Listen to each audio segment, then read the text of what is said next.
जय हिंद दोस्तों। आशा करते हैं आप सभी स्वस्थ और मस्त होंगे और आप सभी को आपके अपने अध्ययन केंद्र समर्पण विद्यापीठ में तहे दिल से स्वागत है। जी हाँ दोस्तों, आज हम लोग पढ़ने जा रहे हैं समास। इससे पूर्व हम लोगों ने पढ़ा था कारक, और कारक और समास में देखिएगा कि क्या एक दूसरे से मिलते जुलते हैं। ठीक।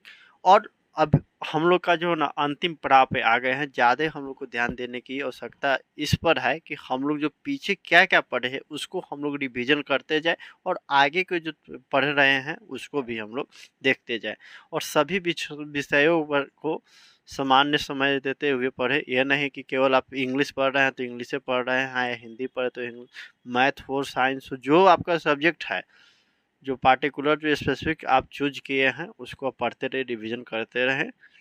और आइए आज हम लोग पढ़ते हैं समास। ये हम लोग का विषय है भैया, तो इसके लिए आप सशंकित ना रहे। आप अगर जो संदेह में रह रहे हैं तो समझिए कि कोई फायदा नहीं है आप किसी को आपको समझाने को। आप विश्वास रखिए कि जो हम कमिटमेंट किए थे वो आपको प्रोवाइड कराएंगे। हाँ, थोड़ा सा विलम्ब हो रहा है, हमारा जो क्या बोलते हैं प्रयास अभ्यास सीरीज जो नहीं बन रहा है, क्योंकि अपने से कंटेंट क्रिएट करना, आप तक डिलीवर करना और एडिटिंग जो होता है आपको, मतलब 10 मिनट का 20 मिनट का क्लास होता है, उसके पीछे का जो समय होता है सब अपने मैनेज करना पड़ता है भाई। मैं खुद करता हूँ, तो इसमें थोड़ा सा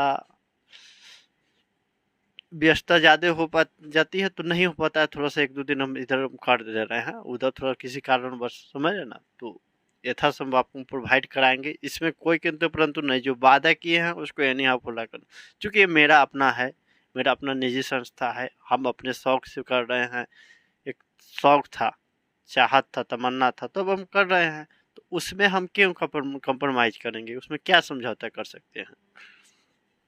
देखिए, समास, समास का अर्थ होता है भैया संक्षेप करना। कम शब्दों में बहुत बात को कह देना ही समास कहलाता है। और इसको हम लोग कह सकते हैं ना, संक्षेप करना, संक्षेपण करना। अगर आपको पढ़ना भी है, संक्षेपण पढ़ना भी है, 4 नंबर का प्रश्न पूछा जाता है। समास का जो विलोम होता है, तो पूछा तो नहीं जाता है, लेकिन कोई आपसे चलते चलते रास्ते में पूछ सकते हैं, तो समास का विलोम होता है व्यास, जिसका अर्थ होता है विग्रह या पृथक्करण। विग्रह, ये समास का विलोम है। ये नहीं कि आप कहिएगा कि भैया इसका अर्थ बता रहा है। और समास का अर्थ हो गया भैया संक्षेप, शब्दों के मेल से बने शब्द को संक्षेप करना ही समास कहलाता है। देखिए, अब हम लोग आते हैं परिभाषा पर। परिभाषा से ही हम लोग का जो कंसेप्ट रहता है, जुड़ा रहता है, समझने का रूपरेखा वहीं से शुरू होता है, पृष्ठभूमि यहीं से बनता है। जब दो या दो से अधिक शब्दों से मिलकर, जब दो या दो से अधिक शब्दों से मिलकर जो नया शब्द और छोटा शब्द, छोटा नया शब्द भी बने और छोटा शब्द बने, उस शब्द को समास कहते हैं। जैसे पीताम्बर, पित और अंबर, राजपुत्र। देखिए, राज हमको लिखना होता है राजा का पुत्र, ये देखना कितना बड़ा है, राजपुत्र लिख दिया तो क्या हुआ, संक्षेप है ना हुआ। रसोई घर लिखना हो तो रसोई घर लिख दिए, तो अब इसका रसोई घर का मतलब क्या हो गया, रसोई के लिए घर, रसोई के लिए घर। विद्यालय, तो विद्या का आलय, संक्षेप करके लिख रहे हैं। तो समास के कितने भेद होते हैं? 6 भेद होते हैं। पहला हो गया भैया अव्ययभाव समास, क्रमधारय समास, द्वंद्व समास, द्विगु समास, तत्पुरुष समास, बहुब्रीहि समास। तो अव्ययभाव समास, क्रमधारय समास, द्वंद्व समास, द्विगु समास, तत्पुरुष समास, बहुब्रीहि समास, बहुब्रीहि समास को अब हम लोग एक एक करके पढ़ते हैं। जैसे हम लोग पढ़ते आ रहे थे, कारक भी पढ़े थे, 8 कारक के भेद होते थे, उसको भी हम लोग पढ़े थे। जैसे उसी तर्ज वही है, उसी के तर्ज पर हम लोग पढ़ेंगे। आइए अव्ययभाव समास। अव्ययभाव समास जिन शब्दों के शुरुआत में, जिन शब्दों के शुरुआत में उपसर्ग लगा हो उसे अव्ययभाव समास कहते हैं। जैथे यथा या अनु नीर प्र प्रति आदि ये उपसर्ग लगा है, उपसर्ग पढ़े थे ना, वही है। तो यथा संभव, अब यथा संभव को हम तोड़ते हैं तो यथा यथा जोड़ संभव, यानी जितना संभव हो, है ना, कहते हैं जितना संभव हो। अनुरूप, अनु प्लस रूप, रूप के अनुरूप, रूप के तरह, रूप जैसा। आजन्म, आज जोड़ जन्म, मतलब जन्म से लेकर,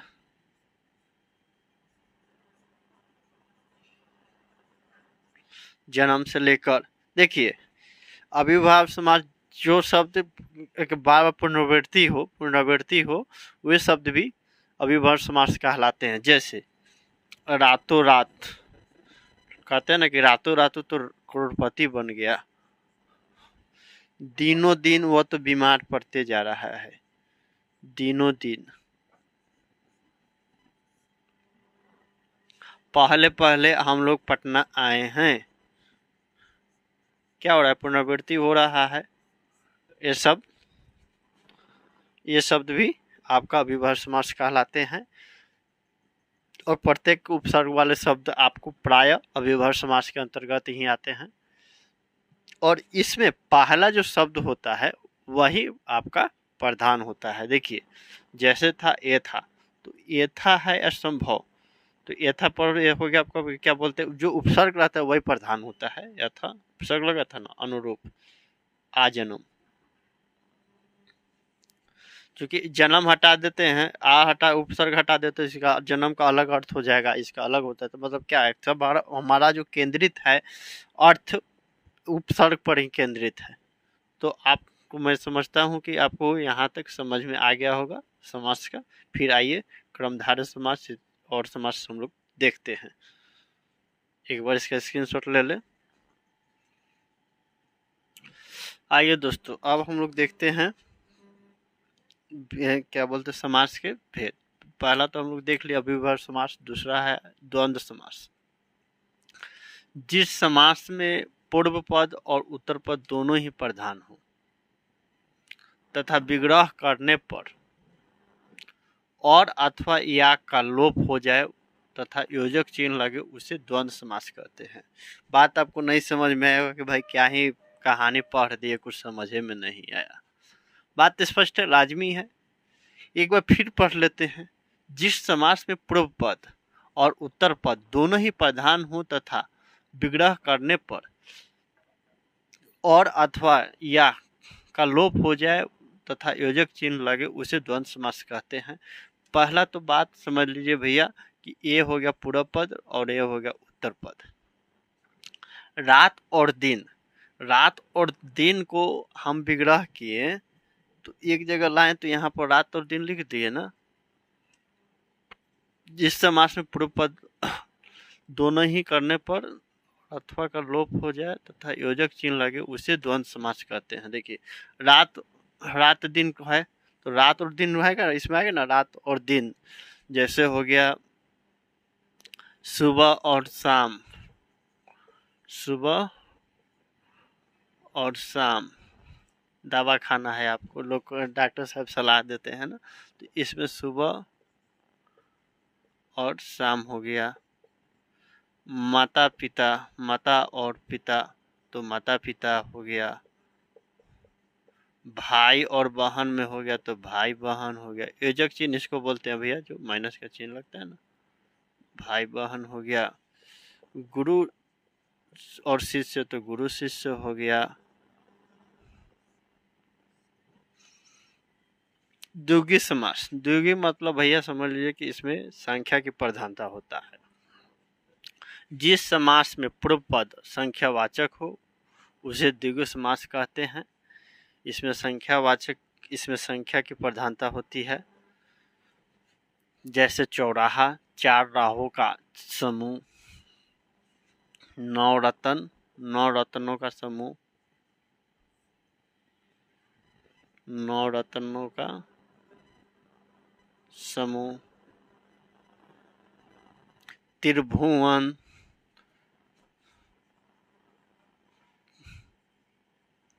तीनों भुवनों का समूह, भुवनों का समूह हो गया। त्रिलोक हो गया या त्रिदेव हो गया, तीन देवता का समूह।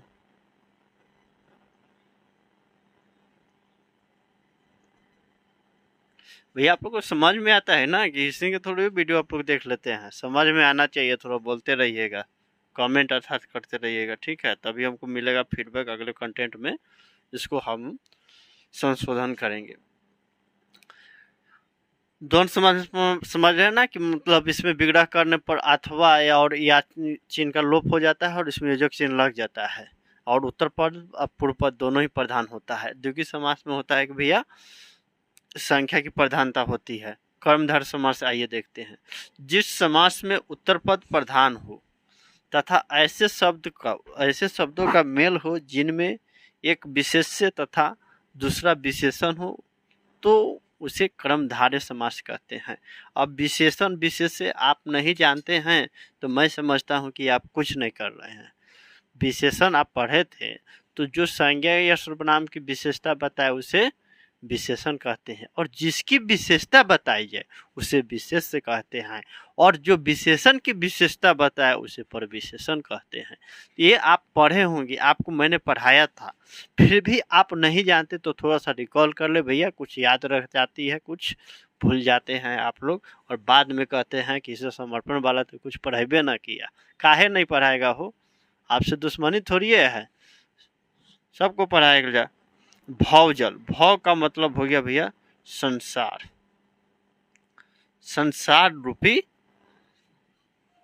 एक बार और पढ़ते हैं। जिस समास में उत्तर पद प्रधान हो तथा ऐसे शब्दों का मेल हो जिनमें एक विशेष्य तथा दूसरा विशेषण हो तो उसे कर्मधारय समास कहते हैं। इसमें विशेषण विशेषता बताए जाते हैं ना, कहते हैं कि मेरा दोस्त कमल नयन, हे प्रिय कमल नयन इधर आओ, अर्थात कमल के समान उसका नयन है। भव जल, भव रूपी जल, कृति लता, कृति रूपी लता, भक्ति सुधा, भक्ति रूपी सुधा, पुत्र रत्न, रत्न जैसा पुत्र, विरह सागर, विरह रूपी सागर, पर्ण कुटी, पत्तों से बनी कुटी। जो राम जी जब गए थे वनवास तो था ना, चित्रकूट तो बनाए थे, तो वहां पर रहे थे तो पर्ण कुटी में न रहे हुए थे, जहाँ लक्ष्मण जी थी जो है क्या भरत जी गए थे सब सेना के साथ कि वहीं पर राज्याभिषेक किया जाए, लेकिन राम जी तो राम जी ही थे, उनको तो अपना कर्तव्य से कोई समझौता नहीं कर, मतलब कि ये कभी पर्ण कुटीर हो गया ना, कमल नयन हो गया, अर्थात कमल के समान नयन, चरण कमल, चरण के समान कमल, चरण के समान आपका कमल के समान चरण चरण हो जाएगा ना, ये हो गया, तो इत्यादि हो जाता है। ऐसे काला मिर्च, ऐसा में जो काला हो मिर्च, अध पका जो आधा पका हो, आकर्षक जो या क्या बोलते हैं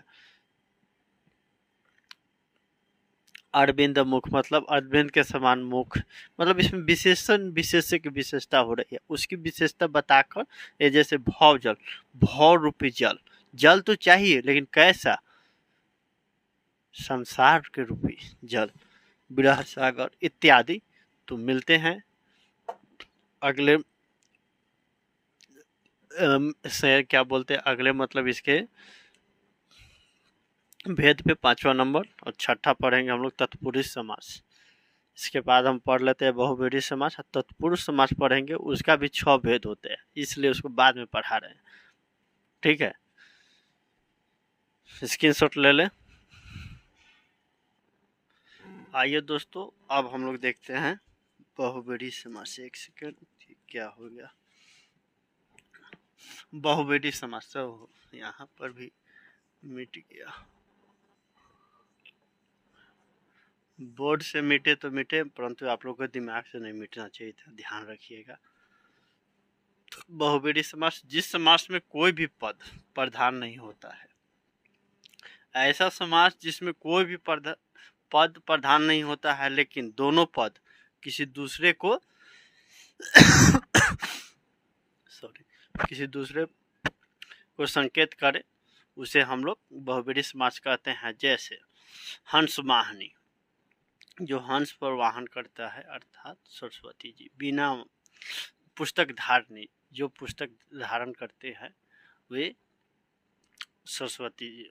क्या हुआ, मतलब कि दोनों पर मतलब पद प्रधान नहीं है, लेकिन दूसरे को संकेतिक कर उसके बाद वह हो गया पुस्तक धारणी। पुस्तक धारण करने वाला कौन है भाई, तो सरस्वती जी। चक्र निशाचर, जो रात में चलता है वे कौन है भाई, रात निशाचर, रात्रि में चलने वाला तो वे कौन होते हैं, राक्षस। देखिए बहुब्रीहि समास एक बार पढ़ लेते हैं। जिस समास में कोई भी पद प्रधान नहीं होता है, अर्थात दोनों पद मिलकर किसी तीसरे पद की ओर, दो पद मिलकर तीसरे पद की ओर इशारा करे, उसे बहुब्रीहि समास कहते हैं। जैसे लंबोदर, लांबा है जिसका उदर अर्थात पेट, वे कौन है भाई, गणेश जी। लंबोदर। गंगाधर, गंगा को धारण करने वाले शंकर जी। चक्रपाणी, चक्र है हाथ में जिनके कृष्ण जी। पानी का अर्थ ये होता है भैया हाथ। दशानन, जिसके 10 है मुख आनंद, वे कौन है, रावण इत्यादि। तत्पुरुष समास, जिस समास में पूर्व पद गौण तथा उत्तर पद प्रधान हो उसे तत्पुरुष समास कहते हैं। इस समास को विग्रह करने पर कारक चिन्ह का लोप हो जाता है। इसमें ध्यान देने वाली बात है कि इस समास को विग्रह करने पर कारक चिन्ह का लोप हो जाता है। जैसे काके की, को, के लिए, में पर इत्यादि। इसमें कारक चिन्ह नजर आता है तथा दूसरा पद प्रधान होता है। जैसे यश प्राप्त, यश प्राप्त है तो यहाँ पर यश की प्राप्ति, तो की यहाँ पर लोप हो गया है ना। ज्ञान प्राप्ति, ज्ञान की प्राप्ति हो गया। मन चाह, मन की चाह इत्यादि। तत्पुरुष समास के 6 भेद होते हैं, ये आपको जोड़ना होगा यहाँ पर। कर्म तत्पुरुष, कर्ण तत्पुरुष समास, अपदान तत्पुरुष समास, संबंध तत्पुरुष समास, संपदान तत्पुरुष समास, अधिकरण तत्पुरुष समास। ये कारक से है, मिलते जुलते हैं, तो कारक आपको याद हो तो यहाँ पर भी इसका प्रयोग होगा। एक बार भी इसका स्क्रीनशॉट ले भैया जल्दी से।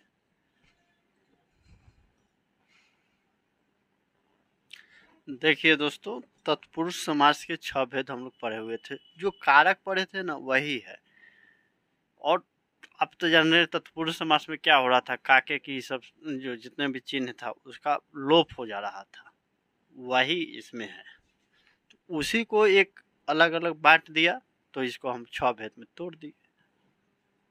कर्म तत्पुरुष, वह समास, इसमें कर्म तत्पुरुष समास में कौन सा व्यक्ति होता था, को होता था, कारक चिन्ह को के होता था ना।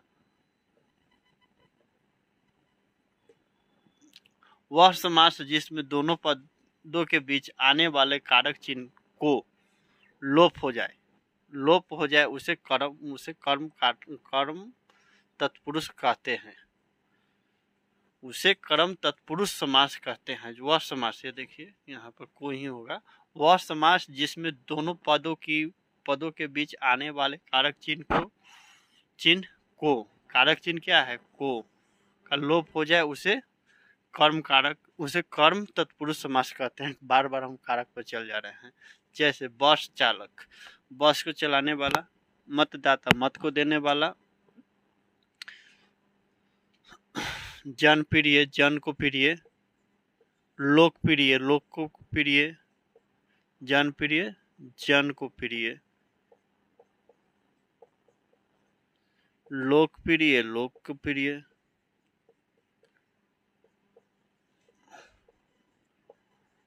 लोकप्रिय।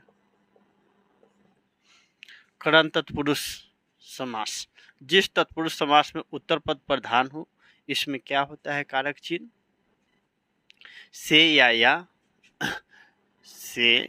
के द्वारा। जिस तत्पुरुष समास में उत्तर पद प्रधान हो और पूर्व पद के साथ से या के द्वारा कारक चिन्हों का लोप हो जाए उसे करण तत्पुरुष समास कहते हैं। जैसे शोकाकुल, शोक से आकुल।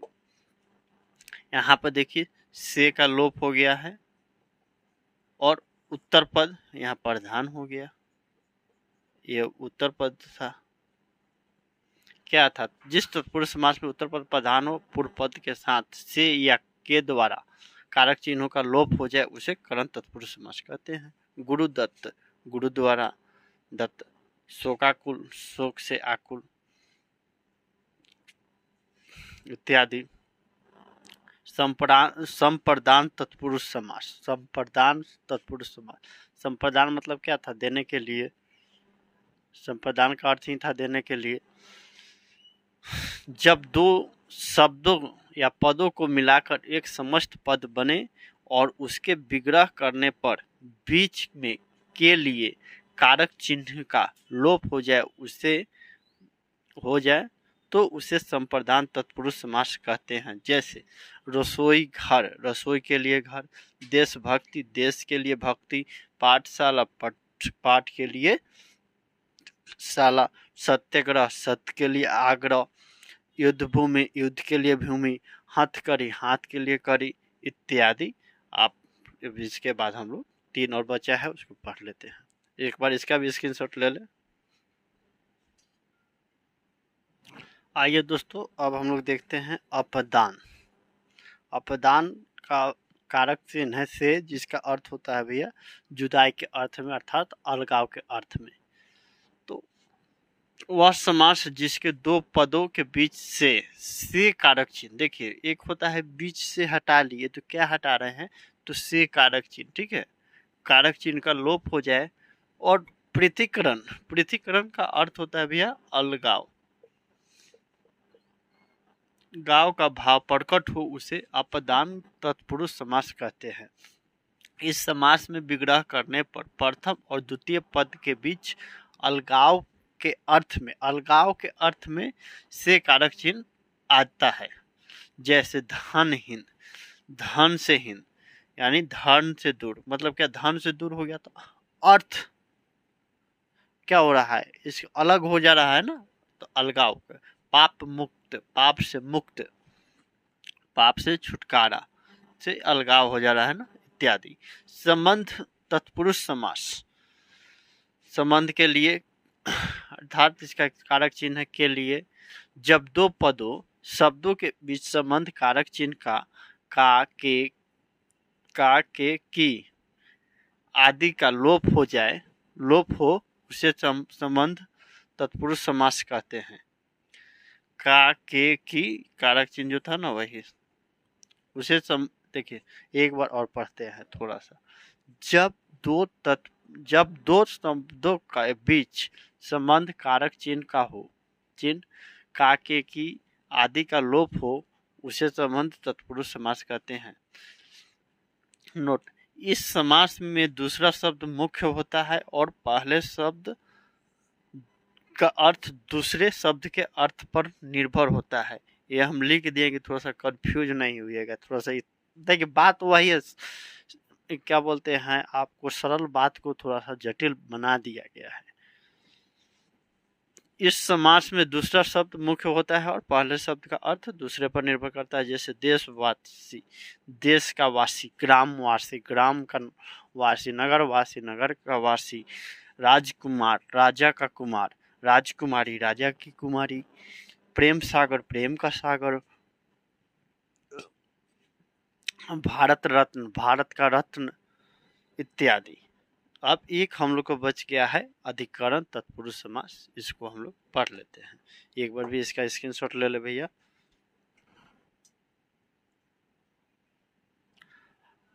आइए दोस्तों, अब हम लोग का समास का जो तत्पुरुष समास का जो अंतिम भेद था अधिकरण तत्पुरुष समास, उसको देख लेते हैं। जो स्थान सूचक था में अथवा पर, जिस समास में अधिकरण कारक चिन्ह में या पर का लोप हो उसे अधिकरण तत्पुरुष समास कहते हैं। इसको हम लोग सप्तमी तत्पुरुष समास भी कहते हैं, समझे। इसे सप्तमी तत्पुरुष समास भी कहा जाता है।